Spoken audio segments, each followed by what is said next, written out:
So when it comes down to selecting your vehicle, choosing options for your vehicle is probably one of the more enjoyable / frustrating things that you'll do when you pick this car. Look, you want to make sure that you have all the cool creature comforts that you want and don't pay for any ones that you don't want. And usually those combinations don't exist together in harmony. So today we're going to be talking about the top 5 options that you should stay away from the dealer when you buy that new vehicle.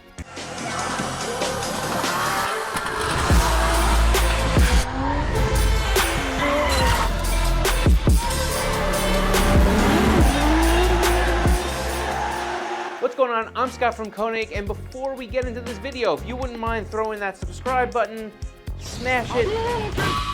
So when it comes down to buying a new vehicle, choosing the right options for your vehicle are often some of the most important choices that you'll make. And there's a lot of ways that the dealer can get you. And if you have been to the F&I person lately, especially if you're leasing a vehicle, you know that that is a prime position for when they start throwing crap into your package. And all of a sudden that payment that you had been advertised right here goes to way up here. So things have changed in the world lately. It seems like everybody and everything and every product and service is going to a subscription-based model. Now, where this gets a little confusing is that the car industry really hadn't seen this before up until a few years ago. And a few years ago, companies like Volvo, GM have started to introduce subscription-based vehicle programs. Lately, you've seen South Korea, they came out with, I think it was BMW. They basically said, hey, look, from now on, we're gonna have all the options you want in this vehicle, but to access them, you will have to pay for each one of these options every month with a specific fee. So you want those heated seats, they're there, but you can't have them unless you spend about $23 a month or something like that. So let's get into number 1. Now we're talking about accessories. These are kind of all the things that the dealer is going to sell you that you can either get aftermarket or you can buy from the parts counter yourself after the purchase of your vehicle and not have to spend all the money in the world to basically pay the tax on it and finance it over the course of 36 plus months. So these accessories are things like roof racks, floor mats, trunk organizers, maybe a radio option, possibly even an alarm, remote start, etc., etc., etc. Now, again, some of these things are going to be dealer pieces that you're going to want to buy. Maybe they have specific hardware, maybe it's an easier install option, but for the most part, if it's an aftermarket part or something that you can buy from the parts counter later and it doesn't really require installation, this is a good time to wait until after the sale and pick your piece up either aftermarket or from the dealer, but in a separate parts purchase. So circling around to point number 2, in hindsight, we probably should have made this point number 1, and this has to do with the wheel and tire packages. If you're going to be getting a bigger wheel and tire package, something a little bit more aggressive, if you're gonna be looking for something that has an off-road tire, this is a great place to do it in an aftermarket realm. Doing it through the dealer, most likely they're either buying it out aftermarket and selling it to you at a marked up premium, like big markup, or they're gonna be selling you something that you could replicate on your own in an aftermarket setting much more affordably. So just keep that in mind. Dealer is going to be able to put these things on your vehicle so that you could drive off the lot with them, but you're also gonna drive off the lot with a hefty bill and probably paying for it for many, many, many months or years to come. So number 3 has to do with protections and insurances. These are things generally you're gonna wanna stay away from at the dealer. Often you'll never use them. Second, what ends up happening is you spend a lot of money for them and you carry them over the course of your lease or of your purchase. Now look, there's a lot of things you can do to protect your vehicle. There's alarm systems, there's VIN etching systems, there's low jack, there's a whole bunch of things.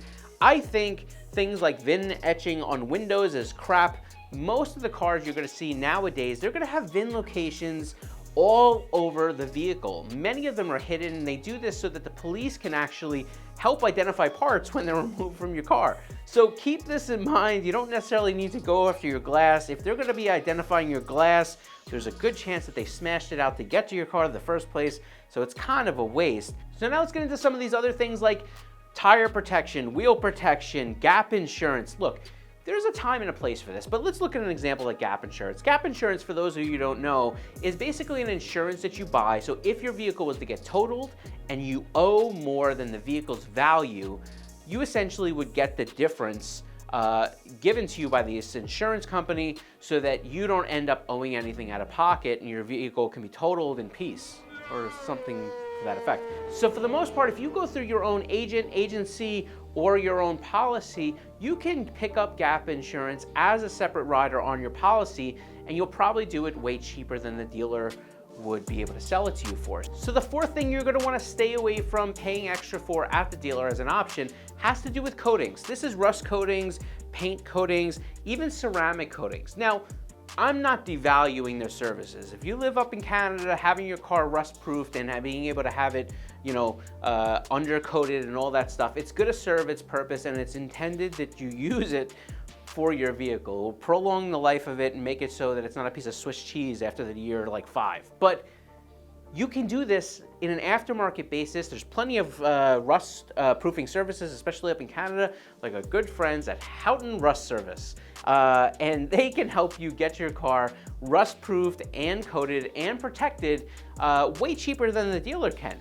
When it comes down to PPF, when it comes down to using a ceramic coating, there are massive amount of detailers out there that do this stuff every single day for a living, and they'll give you a great price, probably way cheaper than your dealer will be.